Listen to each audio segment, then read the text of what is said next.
Well, now to a story you'll only see on 12 News. We are in the midst of a supply and demand crisis in the Phoenix housing market. There just aren't enough homes for all of the people who want to buy them. So 12 News examined the data to find out who's buying up all of these houses at the top of the market and how those buyers are changing communities. Team 12's Mitch Carr takes us to one South Phoenix neighborhood going through this transformation. See how the two columns right there? Robert Robinson loves his neighborhood. I'm gonna die here. You know what this is, that was the plan. He's owned this home near 27th and Rozier for 7 years. Big investment buyers are moving in. In 1 year, from June 2020 to June 2021, 14 homes sold here as rental properties. 7 of those were purchased by one buyer, Progress Residential. In the zip code 85041, Progress bought more than 70 houses.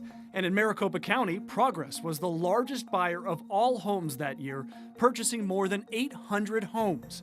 And buyers like Progress are aggressive. Every day, someone is asking Robert to sell. It says, "Hello, Robert. I'm Ron, and I work with a home offers network. Open to a cash offer," and then shows my address. How often do you get someone saying, "I want to buy your house"? 1 to 2 times a day. A day? A day.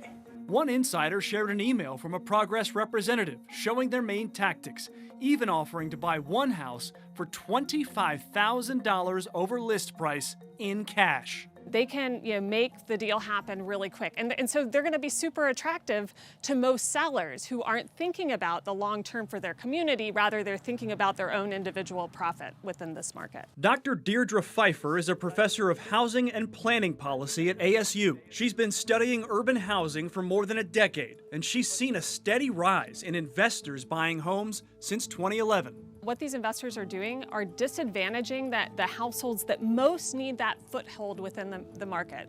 And so these are first-time home buyers. These buyers cannot compete with these large institutional investors. Hi, Stephen. This is Mitch Carr with 12 News. Progress Residential didn't want to talk to us, but sent an email saying in part they are, quote, committed to providing accessible rental housing and the highest quality rental experience possible, end quote. And Pfeiffer says there is an upside to rentals. Buying single-family homes, turning them into rentals, allows renters to access communities that they never before would have had access to. But Robert Robinson is worried about the neighborhood where he plans to spend the rest of his days.